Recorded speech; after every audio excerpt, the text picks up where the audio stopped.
starting next vlog. Welcome to Norse Week.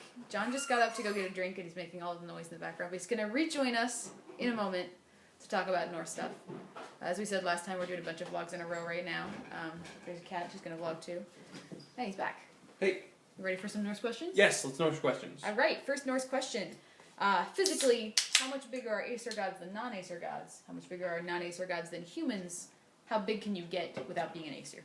I don't know. Appearance snacks all suck. Yeah, this is a problem we always had with the appearance snacks, that like technically you can change your shape with them, but we're always like not sure how much you can change your shape, because obviously we don't want to step on Jotunblut's toes, and right now everyone can be every size. And it's probably silly. not appropriate. Yeah, like why can you turn into 100 feet tall with one neck? That's silly, but it technically says you can do that. Yeah, so I don't know. Everybody's every size, and it's weird. It does say how much bigger are non-Aesir Gods than humans. How do we normally run their size? Oh, okay. I generally run everyone as very big humans. Yeah, we're normally like, you know what, they're 9 feet tall. Yeah. Like, it's a little bigger than humans are going to be, but it's not so big that we're like, whoa, what is that? Yeah, so I generally say, like, everybody's, like, 7 to 9 feet tall for the shorter people. Yeah. And then Aesir, their base is usually, like, 16. Yeah, no, they're huge. They're 16, and then they blow all their stuff, and they go to, like, 200, so... Yeah. Enormous. So, you know, and it's not something that, like... We play that for gods as NPCs. Obviously, PCs would need to buy the things that make them change size if they want that. Mm-hmm. Not every god's gonna otherwise you could be a normal 5-foot god if you never did anything with it. And some gods might be. In fact, gods that don't have size changing are probably kind of short because they're ancient.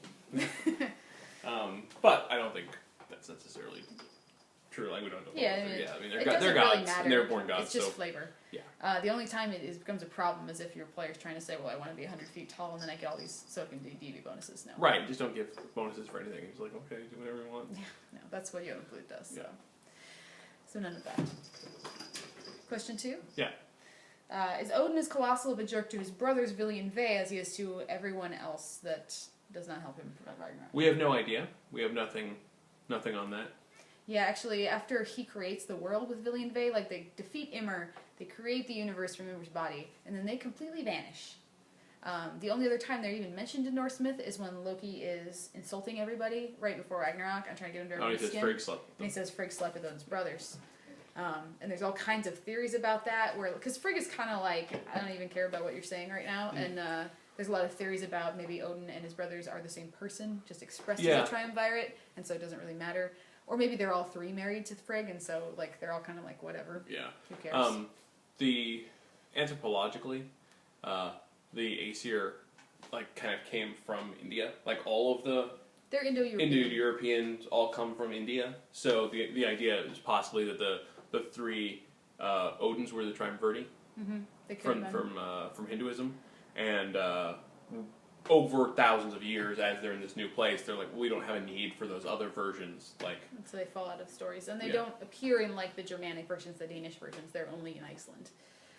Another theory is also that because those stories from Iceland, which is the only place they appear, were written down by Snorri, who was a Christian writing much later, he might have actually added the brothers to try to make it look like the Holy Trinity. Mm-hmm. Which is also just an Indo-European. Yeah, same idea, coming from the same thing, but. So we don't really actually know for sure that they're all there. We're going to assume they are because they're there, and we like to say all myths are true in Scion. Yeah. But what they're doing after the world was created, no idea. No one says where they go or what they do. If you want Odin to be a giant dick, he could have killed them. Could have killed them. Or they could have died in the battle. Yeah, or they could have been locked up, or they could have gone off to become titans. Like, you could be like, this Norse titan is actually one of Odin's brothers, and he just changed his name. That kind of thing. But, no, they're completely unknown quantities. No, they're just don't know. Maybe Frigg knows. Our third question was the same question. They just wanted to know what happened to Vili and Ve. Gotcha. So our fourth question, why does Baldur go to hell when he dies? Shouldn't he end up in Valhalla, or at least Folkvangr? Isn't he everyone's favorite person ever? Okay. Well, so Valhalla is very specifically for people who die bravely in battle. I guess not as bravely. They die in battle fighting. Right. And hell is for those who don't. And Odin owns Valhalla in the sense that he's the death god that administers it, but the underworld itself has rules. And that's the rule. I think that's an important thing in Scion. It's the same reason you can get some people out of the underworld sometimes, but it can't be a revolving door. Yeah. Even if you're a death god, like, you can't just get all your friends out all the time. Because it's important that people dying in the underworld has rules and regulations. Yeah, like, because underworld's from a mythological perspective, underworlds are super important because their entire job is keep the dead people away from the living people, because living people can't handle a bunch of dead people being around. And to let you know that when you die, there's a place that you're going to go and maybe give you some hope that it could be a good place. And that kind of takes some of the fear out of death. And so Valhalla is there to say, hey, if you die in this way that our culture approves, you get to go somewhere good, and so you can feel good and you can know that when I go into battle and I might die, that might be a good thing for me. It's okay.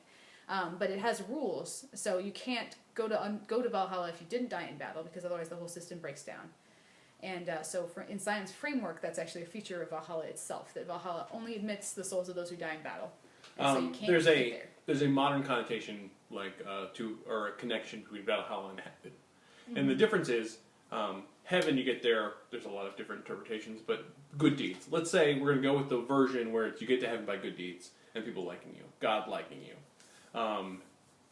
However, that wasn't as important to the Norse culture, so you don't get to heaven by God liking you and doing good deeds. You get to heaven by the thing that was most important to that culture. Yeah, and I think you'll find that in every religion. The thing that is most important to that culture is how you get to the good overworld. Yeah, every place that has like split over underworlds is going to tell you these are the people that go to the good one, and these are the people that go to the bad one. And that's the rules of how those work. Yeah, and it's important not to mix or assume who will go to what. Like the Aztecs have 6, 7 underworlds, and they're all very specific how you get to each. Those. Yeah. And that's why when Baldur dies, he goes to hell, because he doesn't die in combat. He dies from a stupid everyone throws stuff at me game where he doesn't even think he's going to get hurt. Yeah. It's the exact opposite of dying bravely in battle. Yeah. And it's like the great tragedy of Baldur too. That not only did he die and everyone loved him the most and it was horrible and senseless, but then he ends up in hell, which is where nobody wants to be. And that is why they put on, and it doesn't mean you can never change it. That's why Odin is like, okay, we're going to mount this huge campaign to get Hel to let him out, because she's the only one who can. And then, of course, they do fail. But, the rules about where they go, like Odin and Freya, even though they love Baldur, don't have the ability to take him into an underworld that will reject him, basically. Great. Our next Norse question. I looked up seidr and I learned that men were considered effeminate if they used it. So I'm curious about how the Aesir view the 3 fate purviews and male scions who use them. You phrased that kindly. Yes, you did. And men are effeminate that use it. Yes. Not mocked mercilessly. Yeah, the connotation is that seidr, which is the word for kind of rune magic in general, is and witchcraft. Delicious apple beer. And delicious apple beer. Seidr is a woman's art. The Norse culture has this idea that men take direct physical action, men fight battles, men give speeches, men are right up in your face, and women only have power through manipulation. They have to like manipulate men, they have to do sneaky stuff, and they can use magic. And so men who use magic are basically acting womanly according to the way that culture thinks about it, and that is why there's a big stigma on it, because then they're like, why don't you have manly skills? We think that's wrong. There's another connotation, unfortunately, of maybe you're homosexual, because that culture would have equated that together with, like, you're not manly enough, maybe you're homosexual. Like Loki. Like Loki. That's why Loki has all these weird, like, fluid gender stuff going on, because there's a lot of, like, he does a lot of things that are female, but is also male. So, so if you are a scion who uses magic, mystery, and prophecy, what does that mean? I think that you have a tough time. You do. I mean, you're going to get mocked a little. If you're also a super battle guy, like if you want to follow in Odin's footsteps, like he gets to say, well, I'm the king and I'm also like the best fighter and the war dude and I go into all the battles, so fuck you guys. But I mean, even so, when Loki brings it up, everybody's like, ooh, somebody brought up that Odin does lady stuff, and Odin is like, you shut your face. Yeah. So it's still, even though Odin is like the pinnacle of what you can get away with, he still doesn't want that like on him, even though he does it. I would say magic, the purview, is probably what most closely aligns with seidr as a concept. Mystery, you might be able to get away with a little more, because it's more, you could frame it as like arcane wisdom, kind of. Like a little bit, maybe. Yeah. Prophecy isn't technically seidr, but it's also practiced almost exclusively by women. Yeah, it's all like women prophetesses in the forest, the Norns, giantesses. It's always women. Yeah. So, I mean, I would say mystery is probably more a giant's art. So you'd be seen more as like a traitor than a woman. Although you could try to do what the other Aesir do, which is like, I stole this from the giants. Yes. I'm awesome. Well, I mean, that's eventually what Odin does too. Is I didn't learn this on my own. I made my wife teach it to me because I'm so manly. Another approach you can take is like that, Frigg and several other people are actually Vanir. And the Vanir Yes. don't have that same stigma. A lot of the Vanir have prophetic powers, including Baldur, because he's Frigg's son, has prophetic dreams. And nobody makes fun of him for that. No. The Vanir are supposedly the more wise and the more mystical group of gods. So they marry into the Aesir, who are like the boom, punch, crash gods. And so being from Vanir stock, you may still get made fun of, but it will be more something that people understand. They'll be like, oh, that guy's Vanir. I mean, you're going to get made fun of for being Vanir in the first place. You are definitely a second-class citizen when you're Vanir, but it's definitely something that people would be less surprised about if you're Vanir than if you're Aesir. Yeah. So it's going to be hard, sorry. I mean, you definitely do it. All the way do it. Just, dudes like Thor are going to be jerks to you. Yeah. Your life is hard, and that's okay. Make friends with Loki. Next question. Next question. What is the difference between Helheim and Niflheim? I've seen them both used as Hell's House. Okay. This is a etymological problem. Yes, it is a big mess of basically scholars and translation and... Basically, we have a couple sources that say there are the 9 worlds. Or all the sources say there are the 9 worlds. Yes, that's But the 3 sources we have names the 9 worlds differently. So most of them are the same, except across the sources for two slots we have Helheim, Niflheim, and Niflhel. Yeah. So those are all... It's a huge scholar question, are those all the same place?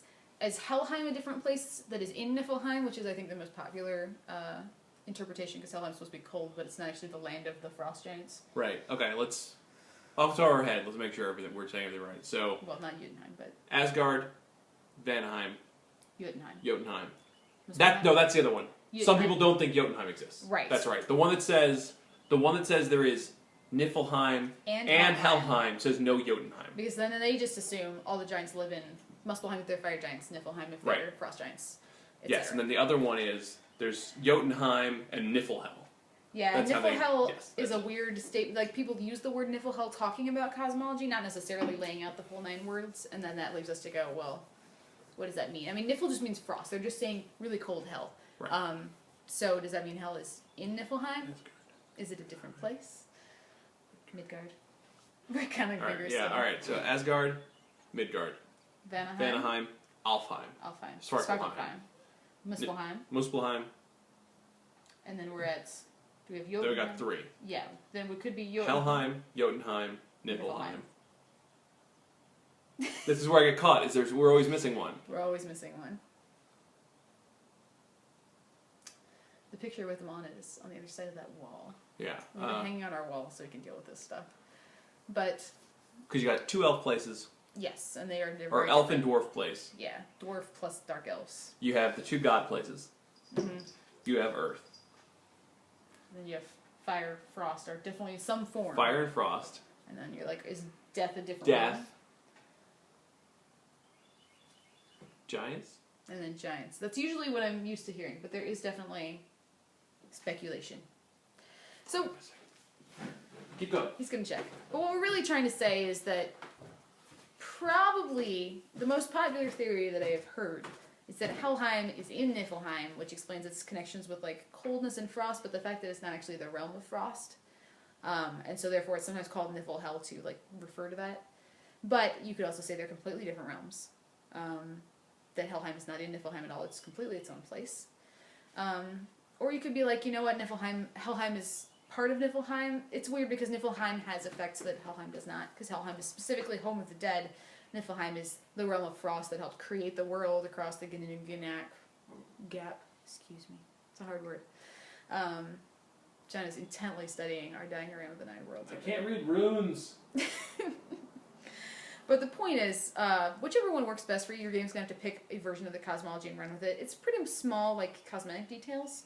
I believe in Scion Ragnarok, when they talk about it, they basically say Helheim is in Niflheim, and Jotunheim is its own place. So you can always use that because it's nice and easy. It's in the book already. And if you don't like it, you can always change it.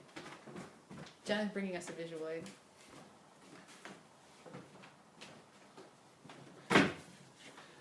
Yeah. Well, look, there's a horrible reflection of the lighting we use. That's our light umbrella. That looks stupid and useless. Okay, here we go. Okay, so we've got Muspelheim, Asgard, Niflheim, Midgard. Helheim is on here as its own place. Vanaheim, Alfheim, Svartalfheim. I'm sorry, this was Niflheim, this is Jotunheim. But it says home of the frost giants. It does, and then over there is World of Ice. World of Ice, yes. So, obviously someone is ignoring the existence of, like, giants that are not frost giants, because they would also be in Jotunheim. You know, we get some giants that aren't said one way or the other, they just say to be Jotun.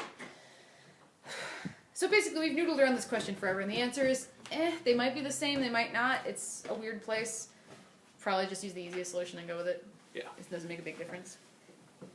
Next question? Next question. Alright. What happens when a Titan with ultimate stamina dies and comes back? Like, what would have happened if Ymir did that? Does the concept they represent return to normal, or is it still blown up because they died?